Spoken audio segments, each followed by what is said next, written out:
என் அன்பு சகோதர சகோதரிகளை எப்படி இருக்கீங்க? நான் ரொம்ப சூப்பரா இருக்குங்க.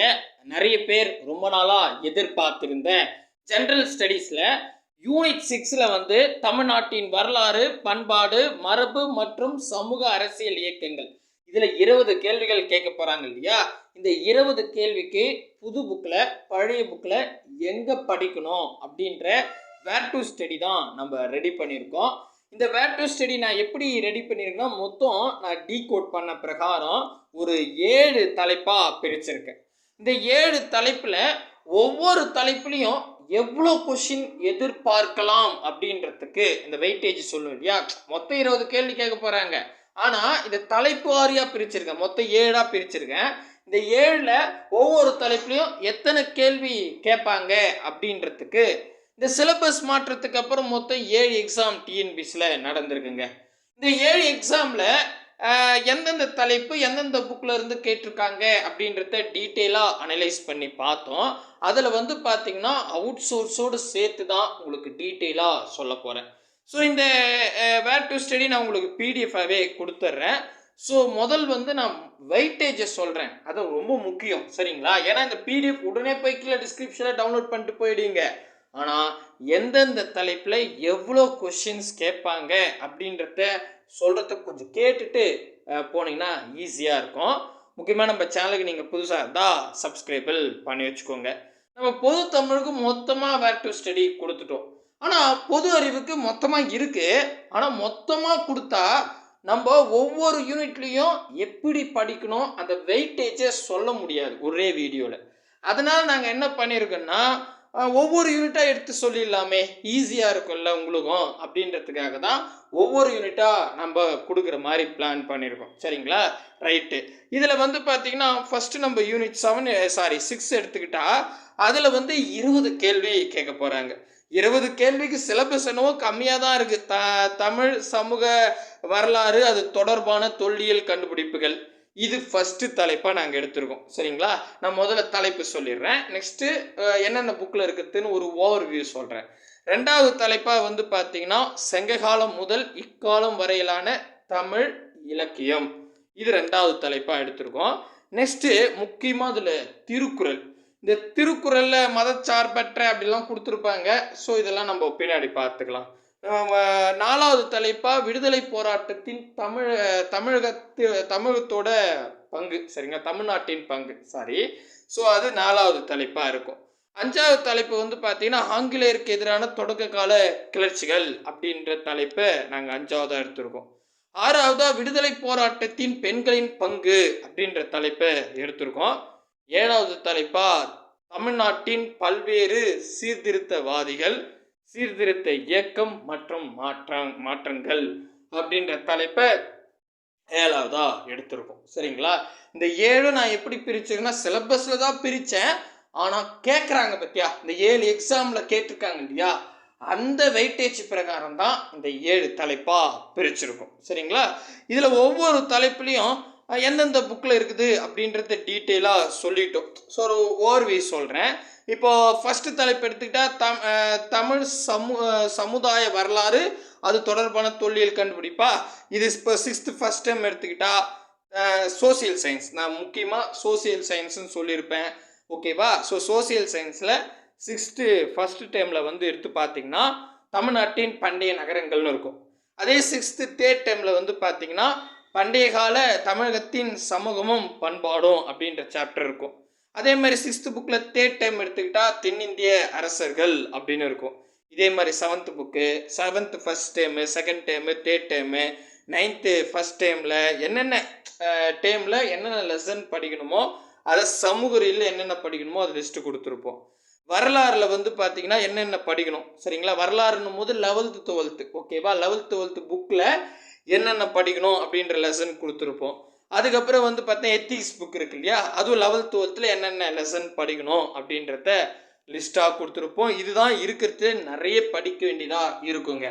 ஆனால் இதில் எவ்வளோ கேள்விகள் எதிர்பார்க்கலாம் அப்படின்னு கேட்டால் 2 கேள்வி தான் இதில் எதிர்பார்க்க வாய்ப்பு இருக்குது. 2லேருந்து 3 கேள்வி, சரிங்களா? நீங்கள் அப்படியே நான் சொல்ல நோட் பண்ணிக்கோங்க, உங்களுக்கு கரெக்டாக வரும், சரிங்களா?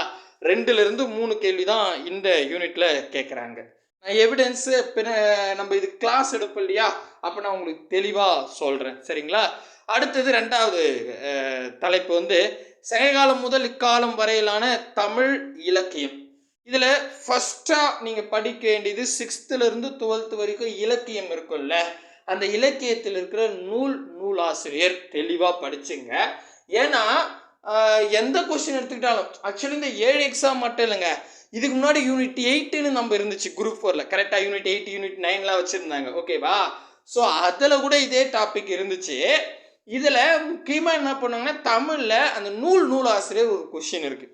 சம்டைம் 2 கொஷின் கூட கேட்குறாங்க, பொறுத்துக்கு மாதிரி கேட்குறாங்க. ஸோ ஆனால் கண்டிப்பாக நூலாசிரியர்லேருந்து ஒரு கொஷின் ரெகுலராகவே கேட்குறாங்க. அப்போ ஃபஸ்ட்டு நம்ம 6th-லேருந்து 12th வரைக்கும் இலக்கிய பகுதியில் இருக்கிற நூலாசிரியர் பார்த்துருங்க. ஏன்னா நமக்கு இங்கே தலைப்பே தமிழ் இலக்கியம் தான். சரிங்களா? உரைநடை நம்ம போக தேவையில்லை. ஓகேங்களா? ரைட், அது ஃபஸ்ட்டுங்க. அதுக்கப்புறம் இந்த அட்வான்ஸ் தமிழில் 11th புக்லேயும் 12th புக்கில் என்னென்ன லெசன் படிக்கணும் லிஸ்ட்டு கொடுத்துட்டேன். அதேமாதிரி எத்திக்ஸ் புக்கில் 11th புக்கில் 12th புக்கில் எங்கே படிக்கணும் அப்படின்னு லிஸ்ட் அவுட் கொடுத்துட்டேன். இதில் கண்டிப்பாக 2 கொஷின் வரைக்கும் கேட்குறாங்க ரெகுலராகவே. சரிங்களா? ஸோ இப்போ நான் ஃபஸ்ட்டு தலைப்பாக சொன்னதையும் செகண்ட் தலைப்பாக சொன்னதையும் இதை 2த்தையும் நீங்கள் படிச்சிட்டிங்கன்னா 5 கேள்விகள் வரைக்கும் கேட்குறாங்க. சரிங்களா? மினிமம் 5 கேள்வி, 5 to 6 கேள்வி கூட வரத்துக்கு வாய்ப்பு இருக்கு. பட் 5 கேள்வி ஷுவராக சொல்லிடலாம். ஓகேங்களா? புரியுதுங்களா? சூப்பர். ஸோ நம்ம 5 to 6 அப்படின்னு வச்சுக்கலாம். அதுக்கு அடுத்ததாக வந்து பார்த்தீங்கன்னா திருக்குறள் பொறுத்த வரைக்கும் ஃபஸ்ட்டு 6th-லேருந்து 12th வரைக்கும் இருக்கிற திருக்குறள் படிச்சிடணும். அதுக்கப்புறம் எத்திக்ஸ் புக்கில், பாலிட்டி புக்கில் எங்கெங்கே படிக்கணுமோ அதோட லிஸ்ட்டு கொடுத்துட்டு இதில் முக்கியமாக பேஜ் நம்பர் கொடுத்துருக்கேன். ஏன்னா நிறைய பேருக்கு எங்கே இருக்கு அந்த லெசன் ஃபுல்லாலாம் படிக்க தேவையில்லை. ஃபார் எக்ஸாம்பிள் இப்போ எக்கனாமிக்ஸ் புக் எடுத்துங்க, 11th புக்கில் இந்திய பொருளாதாரம்னு கொடுத்துருப்பாங்க. அதில் 157லேருந்து 158 வரைக்கும் ஒரு பக்கம். சரிங்களா? அதில் திருக்குறள் இருக்கும். சரிங்களா? அந்த குறள் எடுத்துக்கணும், அதுக்கான விளக்கத்தை எடுத்துக்கணும். சரிங்களா? ஸோ இந்த மாதிரி எந்தெந்த பேஜில் இருக்கும் அப்படின்றத கொடுத்துருக்கேன். இது முக்கியமாக என்னென்னா, திருக்குறளில் மினிமம் 5லேருந்து 7 கொஷின் கேட்குறாங்க ரெகுலராகவே. சரிங்களா? 5 கொஷின் கண்டிப்பாக இருக்குதுங்க. ஓகேவா? ஸோ அப்போ நல்லா கவனிங்களா. இப்போ இது வரைக்கும் பாருங்கள், இது வரைக்கும் நம்ம பாதி பாட்டுங்க சிலபஸில். இந்த சிலபஸ் சொல்கிறது உங்களுக்கு புரியுதுங்களா? நீங்கள் நல்லா நோட் பண்ணிங்கன்னா இதில் பாருங்களேன், தமிழ் சமூக வரலாறு, அது தொடர்பான தொல்லியல் கண்டுபிடிப்புகள், இது ஒரு தலைப்பா. சங்ககாலம் முதல் இக்காலம் வரையிலான இருங்க மறுபடியும் நம்ம சங்ககாலம் முதல் இக்காலம் வரையிலான தமிழ் இலக்கியம், அதுக்கப்புறம் திருக்குறள், இது எல்லாமே ஒரு பகுதி. இதில் நமக்கு வந்து 10ல்-இருந்து 12 கேள்விகள் வரைக்கும் கேட்க வாய்ப்பு இருக்குங்க. மொத்தம் 20 கேள்வியில் பாதி இதுதான், பாதிக்கு மேலேயே சொல்லிடலாம். சரிங்களா? ஸோ இதில் தான் கேட்குறாங்க. ஓகேங்களா? ரைட்டு. அடுத்தது, ஸோ இது வரைக்கும் புரியுதுங்களா? ஓகே. 10ல்-இருந்து 12 கேள்வி. அடுத்ததாக தான் ஹிஸ்ட்ரிக்குள்ளே வரும். இந்த ஹிஸ்ட்ரியில் வந்து பார்த்தீங்கன்னா விடுதலை போராட்டத்தின் தமிழ்நாட்டின் பங்கு அப்படின்னு கொடுத்துருப்பாங்க. இதில் கண்டிப்பாக சொல்கிற 100% ஒரு கொஷின்ங்க. ஓகேங்களா? ஒரு கொஷின் கண்டிப்பாக கேட்குறாங்க. இது சோசியல் சயின்ஸில் 10th ஓல்டு புக்லேயும் நியூ புக்லேயும் படிக்கணும். எங்கெல்லாம் ஓல்டு புக் உங்களுக்கு தேவையோ அங்கே ப்ராக்கெட்டில் ஓல்டு ஓஎல்டி அப்படின்னு கொடுத்துருப்பேன். சரிங்களா? அதுக்கப்புறம் 11th புக்லேயும் படிச்சுக்கணும். கண்டிப்பாக தமிழ்நாட்டோட விடுதலை போராட்டத்தோட தமிழ்நாட்டின் பங்குல இருந்து ஒரு கொஷின் ரெகுலராக கேட்குறாங்க. சரிங்களா? ரைட்டு. அடுத்தது ஆங்கிலேயருக்கு எதிரான தொடக்க கால கிளர்ச்சி. இது இன்னும் முக்கியங்க. இது வந்து பார்த்தீங்கன்னா 8th புக்கில், அதுக்கப்புறம் 10th புக்கில், அதுக்கப்புறம் 11th புக்கில் இருக்கு. இது ஆச்சரியம் என்னன்னா 2 கொஷின் வரைக்கும் கேட்குறாங்க. 2022 குரூப் 1 கொஷின் எடுத்துக்கிட்டால் 4 கொஷின் இதில் கேட்டிருக்காங்க. ஸோ அப்படின்னும் போது நம்ம 2னே வச்சுக்கலாம். அதாவது எப்படி சொல்லலாம்னா, விடுதலை போராட்டத்தின் தமிழ்நாட்டின் பங்கையும் ஆங்கிலேயருக்கு எதிரான தொடக்கால கிளர்ச்சி, இது 2த்தையும் நீங்கள் படிச்சிட்டிங்கன்னா நமக்கு எப்படி சொல்லிடலான்னு கேட்டால், அதில் 1 இதில் 2 அப்படி வச்சுக்கிட்டா கூட 3லேருந்து 4 கொஷின்ங்க. ஓகேவா? 3 கொஷின் கண்டிப்பாக இருக்கும் இந்த 2 டாபிக் படிச்சுட்டா. சரிங்களா? அங்கே நம்ம 12 வரைக்கும் சொல்லிட்டோம், இங்கே 3லேருந்து 4 சொல்லியிருக்கோம். ஓகேங்களா? புரியுதுங்களா? ரைட்டு. அடுத்தது 6வது கண்ண முடின்னு சொல்லிடலாங்க. இந்த தலைப்பில் கண்டிப்பாக 1 இல்லை 2 கொஷின் கேட்பாங்க. ஏன்னா விடுதலை போராட்டத்தின் பெண்களின் பங்கு, பெண்களை பற்றி இல்லாத ஒரு கொஷின் இல்லவே இல்லை அப்படின்னே சொல்லிடலாம். நீங்களாம் பார்த்தீங்கன்னா இப்போ இதுக்கு முன்னாடி குரூப் 4ல் பழைய சிலபஸ் பொது தமிழ்லாம் பார்த்தீங்கன்னா ரெகுலராக பெண்களை பற்றி தில்லையடி வெள்ளியம்மா, அதுக்கப்புறம் ராணி மங்கம்மா இவங்களாம் வந்து கேட்பாங்க. கரெக்டுங்களா? ஸோ இப்போ அங்கே தமிழில் வந்து அவங்கள தூக்கிட்டாங்க. இல்லை, ஜெண்டர் ஸ்டடீஸில் இதுக்குன்னே ஒரு இது கொடுத்துருக்காங்க. விடுதலை போராட்டத்தின் பெண்களின் பங்கு. இதில் வேலுநாச்சியார் வந்துருவாங்க, ஸோ ராணி மங்கம்மா வந்துருவாங்க, தில்லையடி வெள்ளியம்மை வந்துருவாங்க. இவங்கெல்லாம் எங்கே படிக்கணும் அப்படின்றத கொடுத்துருக்கேன். புது புக்கு பழைய புக்கில். சரிங்களா? ஸோ சோசியல் சயின்ஸ்லேயும் இவங்க வராங்க. 8th புக்கில் இருக்காங்க, 10th புக்கில் இருக்காங்க, 10th ஓல்டு புக்கில் இருக்காங்க. ஸோ 10th ஓல்டு புக்கெலாம் 2015 எடிஷன். ஓகே, நிறைய பேர் கேட்டிருந்தீங்க பழைய புக்கெலாம் எந்த எடிஷன் அப்படின்னு. 2015. சரிங்களா? ஸோ இதில் இருக்காங்க. கண்டிப்பாக பெண்களோட பங்குலேருந்து ஒரு கொஷின் கேட்பாங்க. சரிங்களா? ஆல்ரெடி நம்ம இங்கே என்ன சொன்னோம், 3லேருந்து 4 கொஷின் சொன்னோமா, இதை சேர்த்துக்கிட்டா 4லேருந்து 5 கொஷினாக கண்டிப்பாக மாறிடுச்சு. சரிங்களா? ஓகே, அதுக்கு அடுத்தது 7வது தலைப்பு, தமிழ்நாட்டின் பல்வேறு சீர்திருத்தவாதிகள், சீர்திருத்த இயக்கங்கள் மற்றும் மாற்றங்கள். கண்டிப்பாக சொல்கிறேங்க, இதில் வந்து ஒரு நபர். சரிங்களா? இப்போ ஒரு எக்ஸாம்பிளுக்கு வந்து பார்த்தீங்கன்னா ராமலிங்க அடிகளாரா ரெகுலராக கேட்பாங்க. நீங்கள் ஒன்றா பாருங்களேன், ராமலிங்க அடிகளார் வருவார், அதுக்கப்புறம் அயோத்தியாச பண்டிதர் வருவார், ஸோ பெரியார் வருவார். இதெல்லாம் வந்து ரெகுலராக கொஷின் கேட்பாங்க. என்னை கேட்டிங்கன்னா 2லேருந்து 3 கொஷின் இந்த பகுதியில் கேட்க நிறையவே வாய்ப்பு இருக்குது. அப்படி தான் கேட்குறாங்க. ஸோ இது 10th, அதாவது சமூகவியல் புக்கில் எங்கே படிக்கணும், ஹிஸ்ட்ரி புக்கில் எங்கே படிக்கணும், எத்திக்ஸில் எங்கே படிக்கணும், தமிழ் புக்கில் எங்கே படிக்கணும் அப்படின்றத தெளிவாகவே கொடுத்துருப்பேன். அதேமாதிரி 11th 12th பாலிட்டி புக்லேயும் படிக்கணும். சரிங்களா? அரசியல் அறிவுன்னு இருக்குல்ல, அதில் ஒரு 2 லெசன் இருக்குது 11th புக்கில், அதையும் நம்ம படிச்சுக்கணும். இதை படிச்சிட்டிங்கன்னா 2 கொஷின் மினிமம் இருக்குதுங்க. சரிங்களா? இப்போ பாருங்களேன், நான் ஓவராலாக இதெல்லாமே நான் சும்மா ஃப்ளூக்கெல்லாம் சொல்லுங்க, என்கிட்ட எவிடன்ஸ் இருக்குது. சரிங்களா? ஸோ இதில் 2 கொஷின், அதுக்கப்புறம் பெண்களின் பங்கில் ஒரு கொஷினு, அதுக்கப்புறம் ஆங்கிலேயர் ஆட்சிக்கு எதிரான தொடர்கால கிளர்ச்சியில் ஒரு 2 கொஷினு, 5 கொஷின் ஆச்சா. இங்கே விடுதலை போராட்டத்தின் தமிழ்நாட்டின் பங்கு, அதில் ஒரு கொஷின், 6 கொஷின் ஆகிடுச்சுங்க. ஸோ 6லேருந்து 7 கொஷின் 100% இந்த தலைப்பில் வரும். சரிங்களா? ஸோ இதுக்கு முன்னாடி சொன்னது 10லேருந்து 12 கொஷின், இது 6லேருந்து 7 கொஷின். நான் இங்கே மேக்ஸிமம் 12 வச்சுக்கிறேன், இங்கே 6ன்னே வச்சுக்கிறேன். 6ஐயும் 12 கூட்டினா 18 கொஷின். 2 கொஷின் அவுட் சோர்ஸில் கேட்பாங்க. கண்டிப்பாக அவுட் சோர்ஸில் இருக்கும் 2லேருந்து 3 கொஷின். இது தாங்க வழக்கமாக கேட்குறாங்க. கிளியராக புரியுதுங்களா? கண்டிப்பாக அவுட் சோர்ஸில் கேட்குறாங்க. ஆனால் இது வரைக்கும் நடந்த கொஷின் எல்லாத்தையும் பார்க்கும்போது 2லேருந்து 3 கொஷின் அவுட் சோர்ஸ் போது, மீதெல்லாம் புக்கில் கவர் ஆகுது. சரிங்களா? ஸோ இதெல்லாம் நம்ம 1 by 1 உங்களுக்கு இதில் இந்த தலைப்பை எடுத்து உங்களுக்கு புக் ப்ரூஃப் காட்டும் போது இன்னும் உங்களுக்கு தெளிவாக புரிஞ்சிடும். 7 எக்ஸாம் நடந்த கொஷின்லாம் உங்களுக்கு புக் ப்ரூஃப் காட்டுறேன், அப்போ தெளிவாகவே புரிஞ்சுப்பீங்க. ஸோ நான் எனக்கு தெரிஞ்சு தெளிவாக உங்களுக்கு சொல்லிட்டு நம்புகிறேன். இதில் நான் என்ன சொல்லணும்னா, லெசன் லிஸ்ட் கொடுக்கல, அதான் உங்களுக்கு பிடிஎஃபாக கொடுக்குறேன் இல்லையா, அதை நீங்கள் இதை எடுத்து எழுதி வச்சுக்கோங்க என்னென்ன இதுன்னு. சரிங்களா? கண்டிப்பாக இது எல்லாமே நான் வெரிஃபை பண்ணி தான் கொடுத்துருக்கேன். சரிங்களா? சரிப்பா, சூப்பர். இதுக்கே பாருங்கள் 13 நிமிஷம் ஆயிடுச்சு.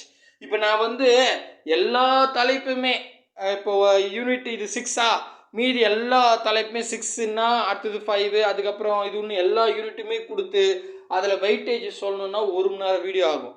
1 மணி நேரம் நீங்களும் கேட்க மாட்டீங்க, நானும் சொல்கிறதுக்கு தயாராக இல்லை, யாரும் கேட்க மாட்டீங்க. ஸோ அதை விட நம்ம என்ன பண்ணலாம், தனித்தனியாக கொடுத்துடலாம். இப்போ அடுத்ததா யூனிட்டு 5 கொடுக்கலாம், அப்புறம் பாலிட்டி கொடுக்கலாம். யூனிட்டு 5னா 4 கரெக்டாக. ஸோ இது மாதிரி மேபி இப்போ எக்கனாமிக்ஸ் அதில் வந்துடுது.